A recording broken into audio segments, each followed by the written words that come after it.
के मंत्र के पद हैं अग्न या ही वीत ये गृणान हव्यदात ये निहोता सत्य बर्फिषि सामवेद 1:1।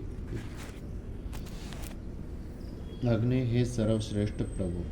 अग्नि से ईश्वर को संबोधन में कहा गया है कि सबसे इष्ट श्रेष्ठ प्रभु। अग्रे नयति अग्नि जो उन्नति कराने वाला है वह श्रेष्ठ प्रभु। आयाहि आइए उससे प्रार्थना की जा रही है कि हे प्रभु आप आइए। किसी स्थान विशेष में ना रहित ऐसा तो ईश्वर है नहीं, लेकिन फिर भी हमारी ज्ञान की दृष्टि से हम उसको भूले रहते हैं, तो उस दृष्टि में कहा है कि आप आइए। कहाँ? वीत ये ज्ञान देने के लिए। तो ज्ञान का ही आगे संकेत दे दिया है कि आप ज्ञान देने के लिए हमारे अंदर प्रकट हो जाइए, क्योंकि हम भूले रहते हैं, इसलिए ऐसी प्रार्थना की है। गुणानः उपदेश करो। गुणन करना, किसी का गान करना, चिंतन करना, कहना, कथन करना, ऐसा है कि ज्ञान का उपदेश आप करो। हव्यदाता है भोग्य वस्तुओं को देने के लिए। हवि और दाता है देने के लिए, जो भोग्य वस्तु है उनको देने के लिए। मनुष्यों के लिए जो जो पदार्थ आवश्यक हो रहे हैं उन सब की प्रार्थना की हुई है, चाहे वो साधन के रूप में हो रहे हो या भोग्य वस्तु साक्षात अधभक्षण खाने के रूप में हो या प्रयोग के रूप में हो। कुछ चीज़ें खाई नहीं जाती हैं लेकिन प्रयोग की जाती हैं, तो उनका भी भोग ही कर रहे होते हैं हम। जैसे वस्त्र है, वस्त्र का हम इस तरह से भोग ही कर रहे हैं, उसको हम ग्रहण किए हुए हैं, तो उसको खा तो नहीं सकते हैं। तो यहाँ उसका ग्रहण इस तरह से हो जाएगा। भोग्य वस्तुएं उपयोग करने योग्य जितनी भी वस्तुएं हैं उन सबको हमें प्रदान कीजिए। होता आप दाता हो और इन सब के देने वाले आप ही हो, इसलिए हम आपसे ही प्रार्थना करते हैं, अन्य किसी से नहीं करते।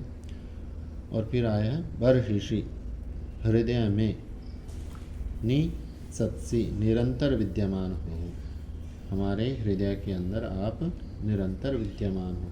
बर्हि बोलते हैं, जैसे दर्भ होती ना उसको बोलते हैं, और वो बिछाए इसलिए जाता है किसी के बैठने के लिए। और बर्हिषि हृदय में, उसी का अर्थ फिर यहाँ हृदय भी किया हुआ है। निरंतर विद्यमान हो, किसी क्षण छूट जाए और किसी क्षण आ जाए, ऐसा ना हो करके कैसे हो, निरंतर विद्यमान हो, हम उसको निरंतर जानने वाले हों। अगर निरंतर नहीं जानेंगे तो कैसी स्थिति बन जाती है फिर? जैसे वो बोलते हैं कि कुछ लोग देश विशेष में ईश्वर को मानते हैं, और जिसकी ऐसी स्थिति बन जाती है वो काल विशेष में मानने वाले हो जाते हैं। कभी मान लिया है, कभी नहीं मान लिया, सुबह शाम 2 समय मान लिया, दिन में नहीं माना, इस तरह की स्थिति बन जाती है। उसके लिए बोला है कि निरंतर विद्यमान हो, हम आपको निरंतर जानने वाले होएं, तभी आप हमें ज्ञान देने वाले होंगे, इसलिए ईश्वर से प्रार्थना की गई है। ज्ञान के साथ साथ भोग्य वस्तुओं की प्रार्थना की गई, और इन सब को देने वाले ईश्वर ही है, इसलिए ईश्वर से ही इसकी प्रार्थना की हुई है। आज के मंत्र का यही सारांश है। ओम शांति पाठ। ओम शांतिरंतरिक्षं शांति पृथिवी शांतिरापः शांतिरोषधयः शांति वनस्पतयः शान्तिर्विश्वे देवाः शान्तिर्ब्रह्म शान्तिः सर्वं शान्ति शान्तिरेव शान्तिः सामा शान्तिरेधि।